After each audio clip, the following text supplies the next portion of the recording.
Hello everyone, नमस्कार आप सभी को। तो कैसे हैं आप सभी का स्वागत है आपके अपने यूट्यूब चैनल एकेडमी उत्थान में और मैं हूं श्रेया राज।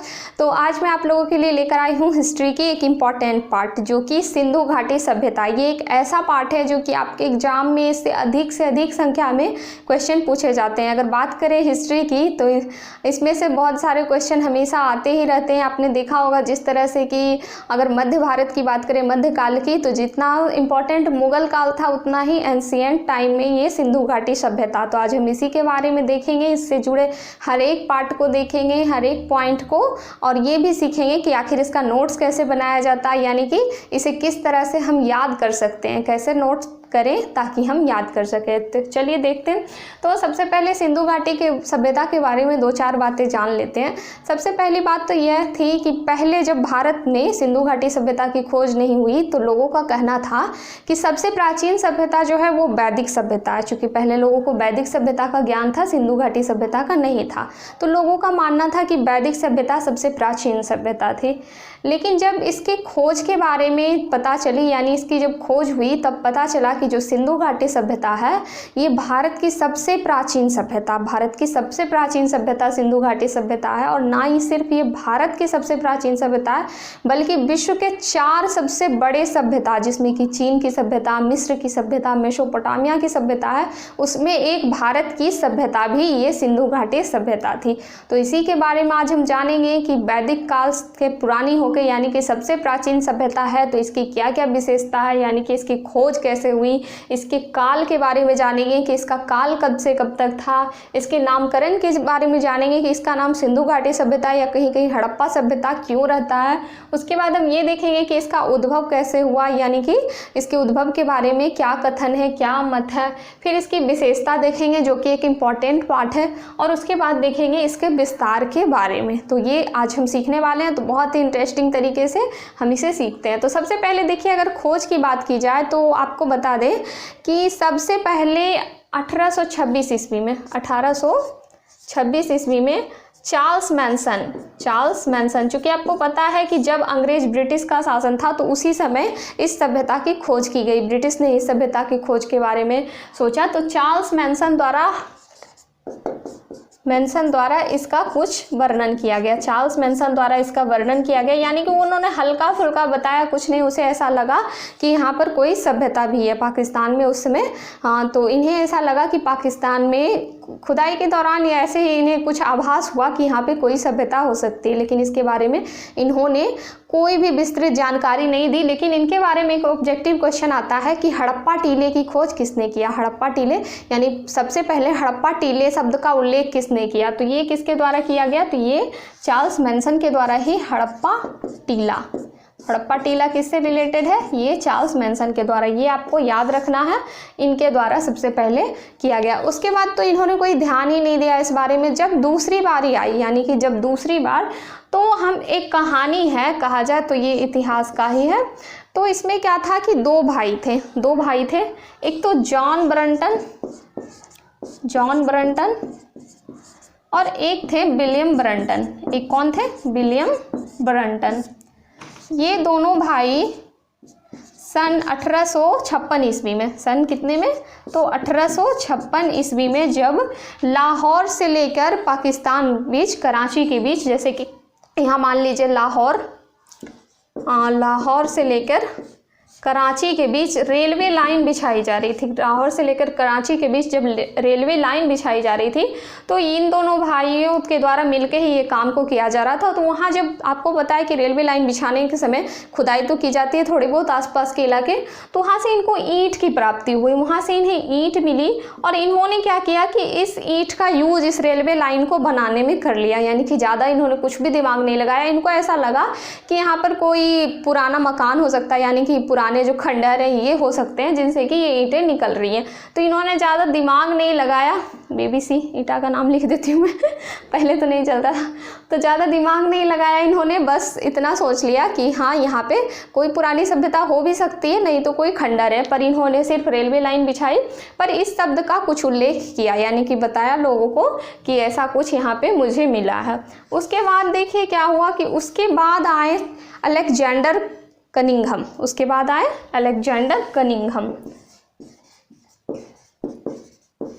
Alexander Cunningham. और इनके बारे में यदि कहा जाए तो ऐसा मान लीजिए 1873 ईस्वी में इन्होंने इसके बारे में वर्णन किया, यानी कि खोज प्रारंभ की। अगर आप से अगर पूछा जाए कि सबसे पहले तो उल्लेख किया गया चार्ल्स मैनसन के द्वारा, लेकिन सबसे पहले खोज किनके द्वारा की गई हड़प्पा स्थल की या सिंधु घाटी की, तो समझ लीजिए अलेक्जेंडर कनिंघम के द्वारा ही सबसे पहले इसकी खोज की शुरुआत की गई। और फिर आया सन 1921 का समय। 1921 ईस्वी में जॉन मार्शल नामक एक अंग्रेज अधिकारी को, जो जैसा कि आपको पता है कि यहाँ से तो अलेक्जेंडर कनिंघम के द्वारा पता चल गया कि वहाँ पे कोई ना कोई सभ्यता है, खोज के दौरान तो कोई ना कोई सभ्यता है, इसीलिए एक अंग्रेज अधिकारी जॉन मार्शल को 1921 ईस्वी में नियुक्त किया गया वहाँ खुदाई के लिए। वहाँ खुदाई करके इस स्थल की खोज करने के लिए, जिसमें कि 2 सहायक अधिकारी भारतीय थे, 2 भारतीय सहायक अधिकारी थे।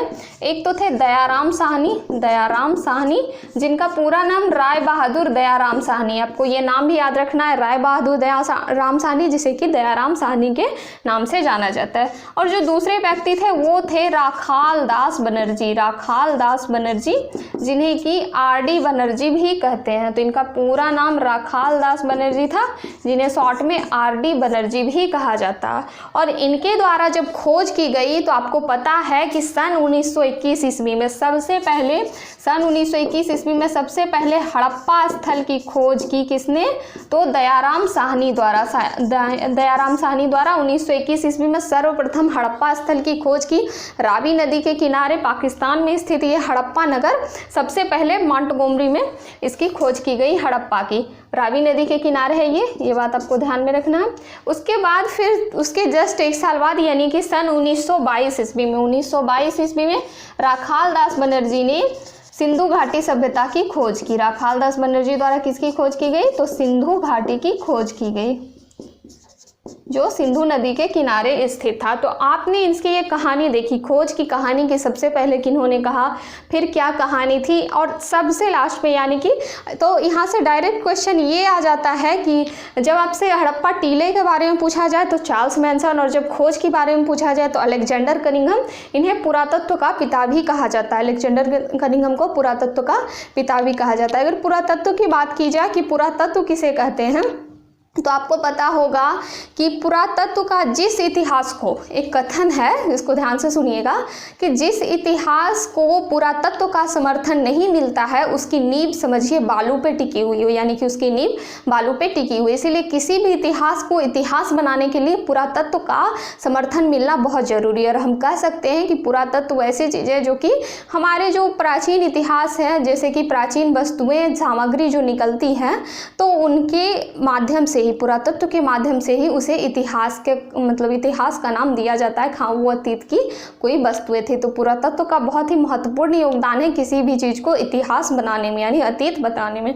तो वही चीज़ें हैं। आप देखिए, अगर पूछा जाता है, डायरेक्ट क्वेश्चन पूछा जाता है, हड़प्पा स्थल की खोज कब और किसने की, तो 1921 में दयाराम साहनी ने। हड़प्पा किस नदी के किनारे है, तो रावी नदी के किनारे। फिर 1922 ईस्वी में यानी सिंधु घाटी सभ्यता की खोज किसने की, तो राखाल दास बनर्जी, आरडी बनर्जी 1922 ईस्वी में, और ये सिंधु नदी के किनारे है। अब देखिए इसके काल के बारे में विभिन्न ये जो पुरातत्वविद थे, चूंकि जो पुरातत्व का अध्ययन करते हैं या फिर पुरातत्व का जानकारी, जो पुराने मकान, टीले, ये सब की जानकारी इकट्ठा करते हैं, तो उन्हें हम पुरातत्वविद कहते हैं। तो आप ये चीज़ों को भी ध्यान रखिएगा।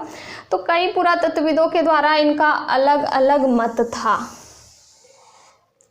जैसे कि सबसे पहले इनका मत आया था कि ये जो थे ये कितने से कितने तक थे, तो 3250 BC से कितना तक था, तो 1750 BC तक। ऐसा इसका कालक्रम माना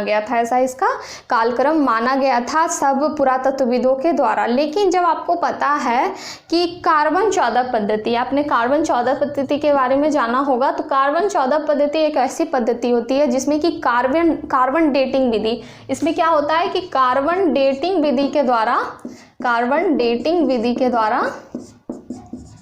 जीवाश्मों की आयु का पता लगाया जाता है। कार्बन डेटिंग विधि द्वारा क्या किया जाता है, तो जीवाश्मों की आयु का पता लगाया जाता है और इसी आयु के पता लगाने से हमें ये पता चलता है कि ये सभ्यता कितनी पुरानी है। जैसे मान लीजिए अगर कोई बर्तन मिला, हमें खुदाई में कोई बर्तन मिला, तो उसमें कार्बन डेटिंग पद्धति का यूज किया जाता है और उसमें पता चलता है कि इस पद्धति से कि ये सभ्यता यानी कि ये बर्तन कितनी पुरानी है और उसी से अनुमान लगाया जाता है कि इसका कालक्रम इतना से इतना रहा होगा जहाँ की इस बर्तन का यूज किया जाता है। ऐसे मान लीजिए कि अभी 2021 का टाइम चल रहा है, अभी कोई बर्तन निकाल दिया जाए नरेंद्र मोदी द्वारा, बहुत अच्छा खासा कुछ अलग चीज़ें निकाल दी जाए, ठीक, और अभी इसका यूज करें हम, अभी से लेकर कुछ सालों तक इसका यूज करें, ये बहुत चलन में रहे, फिर ये सभ्यता मान लीजिए कि ये दुनिया खत्म हो जाए, ठीक, ये सभ्यता मिट जाए, इंडिया की सभ्यता खत्म हो जाए, ऐसा हो नहीं, ऐसा होगा भी नहीं। तो जब अगर आगे चल के लोगों को यहाँ से वो बर्तन मिलेंगे तो वो उन पे कार्बन 14 पद्धति का यूज करेंगे और पता चलेगा कि ये इतनी 100 साल पुरानी यानी कि 2021 से लेकर 2025 या 30 तक की ये बर्तन रही है। तो ये जो सभ्यता थी यानी भारत की वर्तमान में जो है ये इतनी 100 साल पुरानी यानी 2021 से 25 तक के रही होगी, ऐसा अनुमान लगाया जाता है। तो वही चीज़ कार्बन 14 पद्धति के द्वारा वहाँ किया गया, जिसमें पता चला कि ये जो पद्धति है ये कहाँ, इसका कालक्रम कहाँ है, कितना कितना है, तो 2300 से लेकर 1750 इसका कालक्रम बताया गया। कितना बताया गया, तो 2300 से लेकर 1750 तक बताया गया, जिसको कि कई वैज्ञानिकों यानी पुरातत्वविदों द्वारा समर्थन भी मिला, जैसे जॉन मार्शल, तो इन सबके द्वारा इसका समर्थन भी मिला इसे। लेकिन इसीलिए एग्जाम में सीधी मोटा मोटी तौर पे एक डेट का अनुमान लगाया गया, चूँकि आपको पता है कि यहाँ के जो लिपि थी वो भावचित्र में यानी कि ऐसी लिपि थी जिसे आज तक पढ़ा नहीं गया। मैं आगे इसके बारे में विस्तार से बताऊंगी, इसलिए कोई लिखित तो अनुमान मिला नहीं, जो भी मिला सिर्फ अनुमान लगाया जा सकता है। इसीलिए इसका जो काल था ये बताया गया 2500 से लेकर 1750 बीसी तक, यानी कि इसका जो कालक्रम था, इसका जो कालखंड था ये कितना से कितना तक था, तो 2500 लेकर 1750 ईस्वी तक। और आपको ये ध्यान में रखना है 2500 बीसी से लेकर 1750 बीसी तक, और यही एग्जाम में पूछे जाते हैं, ऑप्शन में रहेगा, तो आपको ये चीज़ें ध्यान में रखनी है। अब देखिए बात आती है नामकरण की। अब बात आती है नामकरण की कि इसका नाम तो अलग अलग क्यों है। जैसे कोई भी सभ्यता है तो उसका एक नाम होता है, तो उसका अलग अलग नाम क्यों है। जैसे कि अगर इसके नाम की बात की जाए तो इसका नाम सिंधु घाटी सभ्यता है। आपने भी पढ़ा होगा कहीं सिंधु घाटी सभ्यता, कहीं हड़प्पा सभ्यता, नीचे लिख देते हैं। तो इसका जो नाम है ये है सिंधु घाटी सभ्यता, सिंधु घाटी सभ्यता। और अगर दूसरा नाम देखा जाए तो इसका एक नाम है सिंधु सरस्वती सभ्यता, सिंधु सरस्वती सभ्यता। और इसका एक नाम है वो है हड़प्पा सभ्यता, हड़प्पा सभ्यता।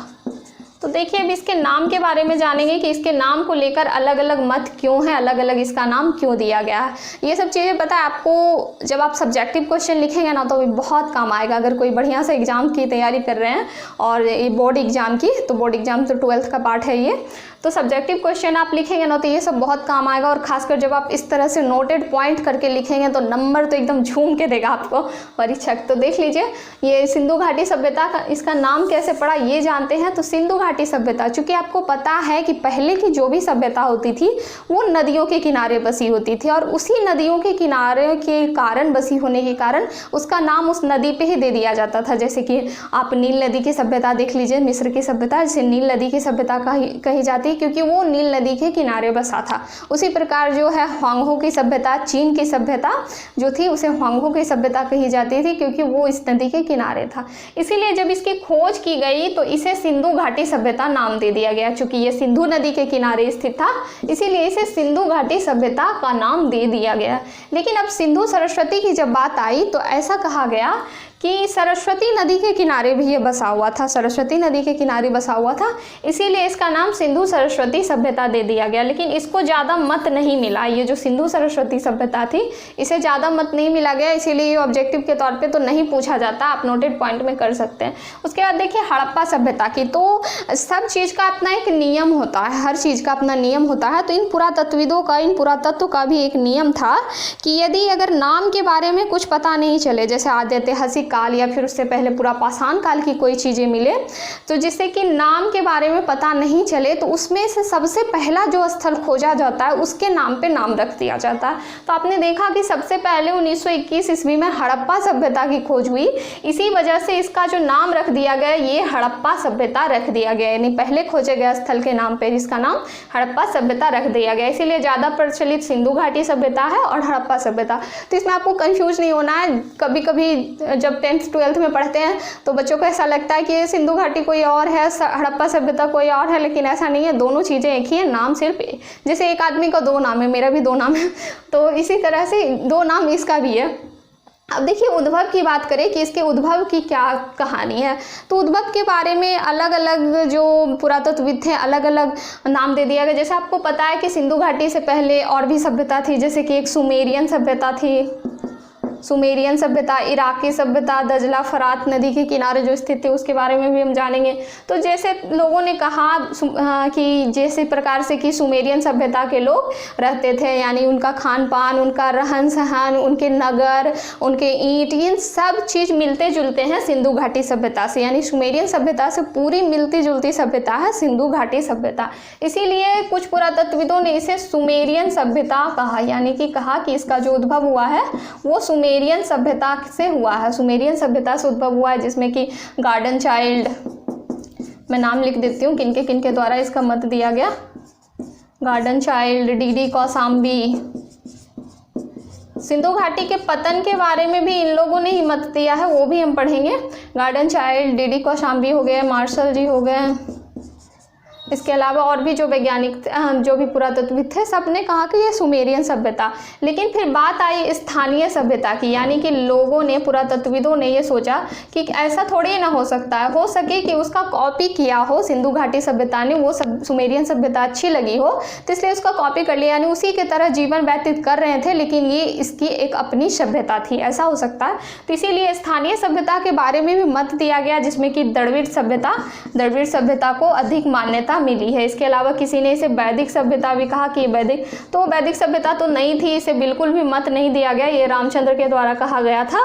क्योंकि आपको पता है कि सिंधु घाटी सभ्यता जो एक नगरीय सभ्यता थी, यानी कि यहाँ आप अभी पढ़ेंगे इसकी विशेषता में, तो ये एक नगरीय सभ्यता थी, यहाँ के लोग ईंट का मकान बना के रखते थे, और वैदिक काल में तो लोग झोपड़ी में रहते थे। तो ऐसा कहीं हो सकता है कि पहले लोग ईंट का बनाएंगे बाद में झोपड़ी बनाएंगे, तो ऐसा नहीं था। इसीलिए ये जो स्थानीय जिसको मान्यता मिली है ये द्रविड़ को मिली है, और ये ऑब्जेक्टिव के तौर पर पूछा जाता है, तो आप इसे ध्यान में रखिएगा।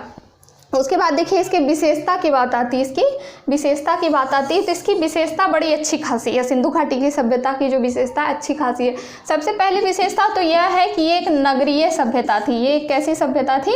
तो नगरीय सभ्यता थी। नगरीय सभ्यता कहने का मतलब ये एक शहर की सभ्यता थी, यानी कि यहाँ पे ईंट भट्ठे, यानी ईंट से यहाँ पे मकान बनाए जाते थे। इसके अलावा यहाँ की नालियाँ इतनी अच्छी तरीके से कहा जाए तो यहाँ के घर, मकान, रोड सब सुव्यवस्थित थे। मकान ये जो रोड थे ये समकोण पे काटा हुआ था। समकोण पे काटा हुआ का मतलब है कि जैसे आप देखेंगे कि घर जो है वो बस ऐसे ऐसे इस तरह से बनाए गए थे, इस तरह से यहाँ पे घर होते थे एकदम सुव्यवस्थित तरीके से कि नगर सुंदर लगे देखने में।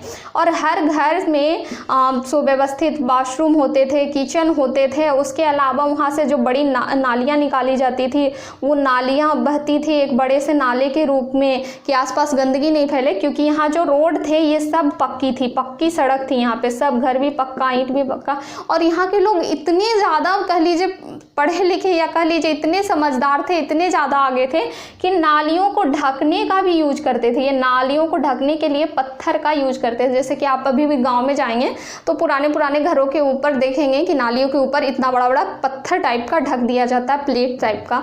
तो उसी तरह से ये भी ढकने का यूज करते थे ताकि गंदगी आसपास नहीं फैले। सोचिए ये लोग कितने सभ्य थे, कितने ज़्यादा, इतने तो अभी भी नहीं है, लेकिन ये लोग देखिए कितने ज़्यादा सभ्य थे उस समय। तो इसीलिए कहा गया कि एक नगरीय सभ्यता थी। ये इसकी विशेषता है कि एक नगरीय सभ्यता है। चूँकि आपको पता है कि यहाँ की जो लिपि थी ये आदि ऐतिहासिक कालीन है।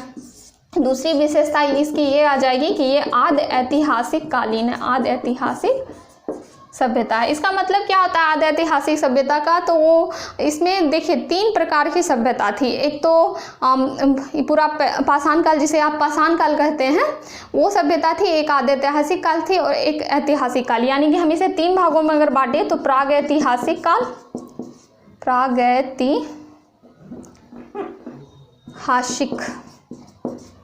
प्रागैतिहासिक काल, दूसरा देखें तो आदि ऐतिहासिक काल, आदि ऐतिहासिक काल, और तीसरा अगर देखेंगे तो ऐतिहासिक काल। तीसरा कौन सा है?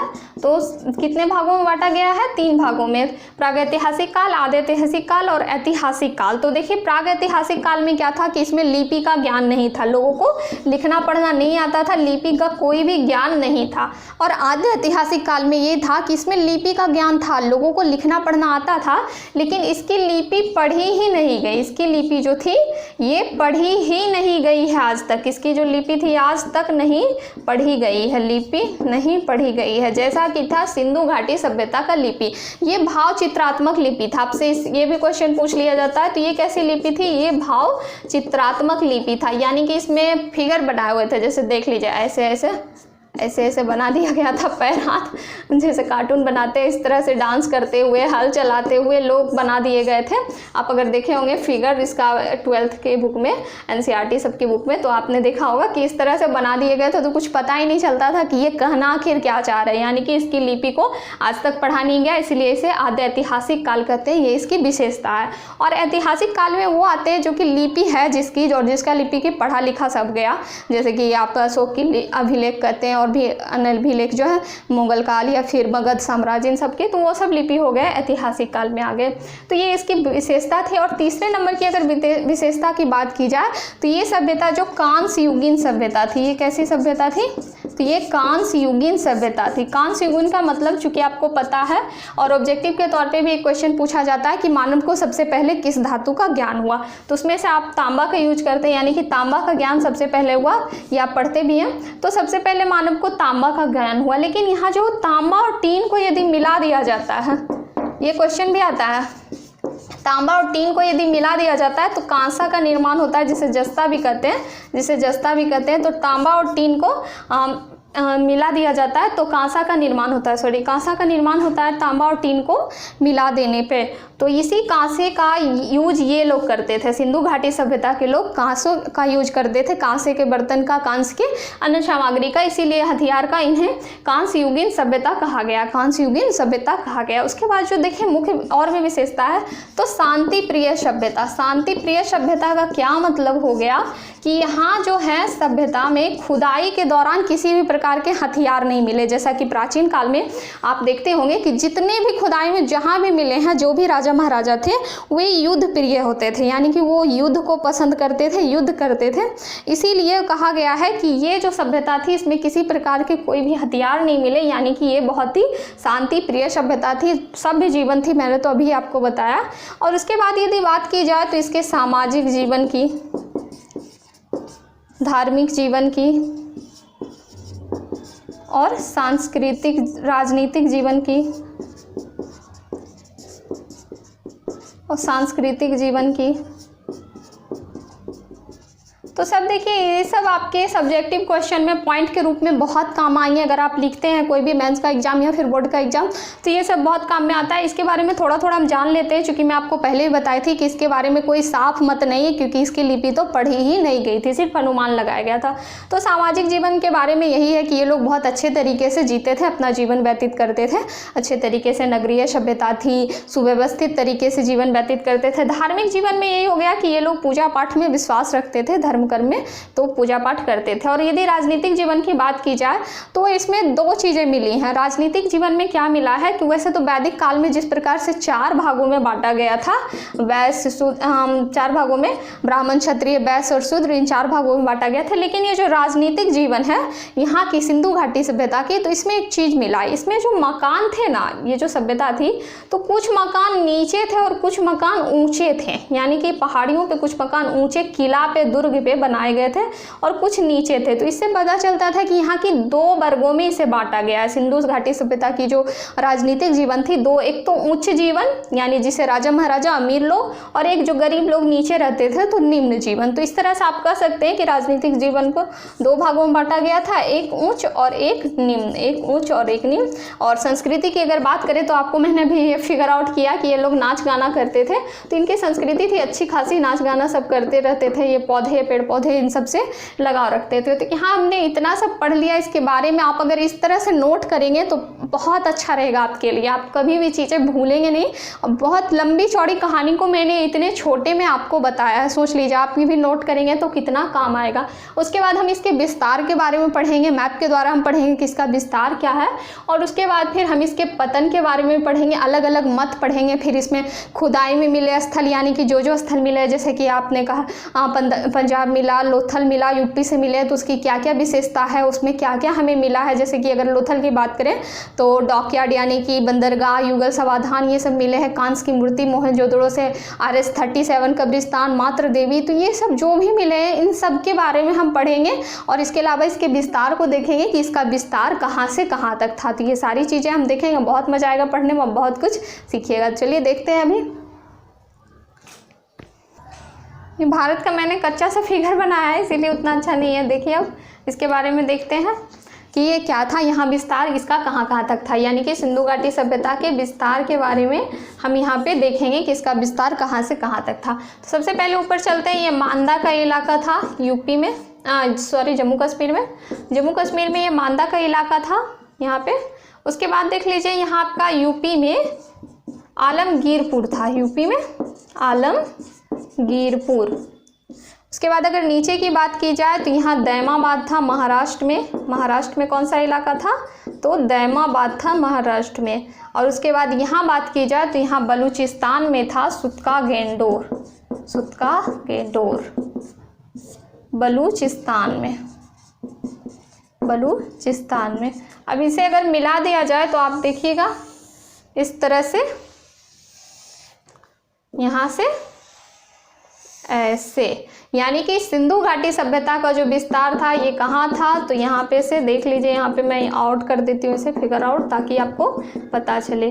तो यहाँ से यहाँ तक जो विस्तार था ये था किसका विस्तार, तो ये सिंधु घाटी सभ्यता का विस्तार यहाँ से यहाँ तक था, जिसमें कि यूपी, आलमगीरपुर, दैमाबाद, सुत्का गेंडोर और मांदा इसकी जो थी सीमा रेखा थी, यानी कि यहाँ से यहाँ तक इसका विस्तार था। और यदि क्षेत्रफल के बारे में बात की जाए तो इसका क्षेत्रफल तो इतना बड़ा था कि 2 बड़े बड़े सभ्यता, जैसे कि 2 बड़े बड़े सभ्यता मैं बताती हूँ, पहले इसका क्षेत्रफल बता देती हूँ। तो इसका जो क्षेत्रफल था 12,99,600 वर्ग किलोमीटर, 600 वर्ग किलोमीटर था इसका क्षेत्रफल। और मोटा मोटी तौर पे इसे 13 लाख कहा जाता है, इसे 13 लाख वर्ग किलोमीटर कहा जाता है। तो आपको ये याद रखना है, कभी कभी ये भी पूछ लिया जाएगा और ये भी। तो यहाँ समझ लीजिए इतना बड़ा इसका क्षेत्रफल था और ये एक त्रिभुजाकार था, जैसा कि आपको दिख रहा है। तो इसमें क्वेश्चन ये भी आ जाता है कि सिंधु घाटी सभ्यता की आकृति कैसी थी, तो ये त्रिभुजाकार था, त्रिभुजा ट्रायंगल टाइप से था। और जो 2 बड़ी बड़ी सभ्यता थी, मेसोपोटामिया की सभ्यता, मेसोपोटामिया की सभ्यता थी, और उसके अलावा जो इराक की सभ्यता आप जिसे कहते हैं मेसोपोटामिया और इराक की सभ्यता, इन दोनों को मिला के भी इतनी बड़ी थी ये सभ्यता कि इन दोनों को मिला के भी इससे भी 12 गुनी बड़ी थी ये हमारी सिंधु घाटी सभ्यता, 12 गुनी बड़ी थी ये सिंधु घाटी सभ्यता, क्योंकि इसका क्षेत्रफल ही देख लीजिए लगभग 13 लाख वर्ग किलोमीटर इसका क्षेत्रफल था। और अगर इसकी लंबाई की बात की जाए कि इसकी इतनी लंबाई, यानी कि यहाँ से यहाँ तक ऊपर नीचे हो गया, तो इसकी अगर लंबाई की बात की जाए कि ये कितनी लंबाई थी, यानी कि पूरब से पश्चिम तक इसकी लंबाई कितनी थी, तो 1600 किलोमीटर, 1600 किलोमीटर। आप ध्यान में रखेंगे एग्जाम में पूछा जाता है। तो पूरब से पश्चिम तक लंबाई 1600 किलोमीटर, और यदि उत्तर से दक्षिण तक इसकी लंबाई पूछ ली जाए तो 1100 किलोमीटर, और कहीं कहीं 1400 किलोमीटर भी दिया हुआ रहता है। तो आप दोनों को ध्यान में रखेंगे जो आएगा ऑप्शन में,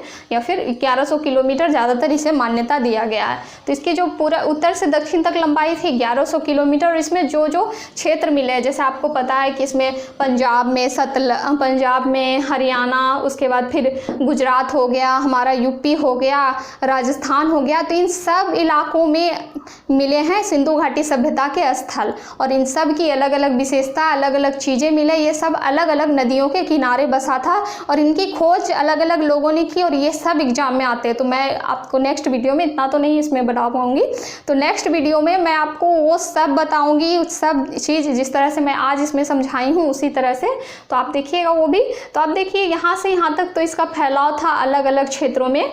और इसमें क्या था कि ये 3 देश में फैले थे, ये सिर्फ भारत में नहीं फैले थे। आप मैप देख लीजिए, ये 3 देश में फैले थे। और जिस समय यानी आज़ादी से पहले इसकी जब खोज हुई की बात की जाए तो मात्र 40 से 50 स्थल मिले थे, 40 से 50 स्थल मिले थे। लेकिन अगर उसके बाद की बात की जाए तो लगभग इसमें 1500 स्थल मिल चुके हैं, 1500 स्थल मिल चुके हैं, जिसमें कि 900 प्लस सिर्फ भारत में ही है, 900 प्लस स्थल सिर्फ भारत में ही है।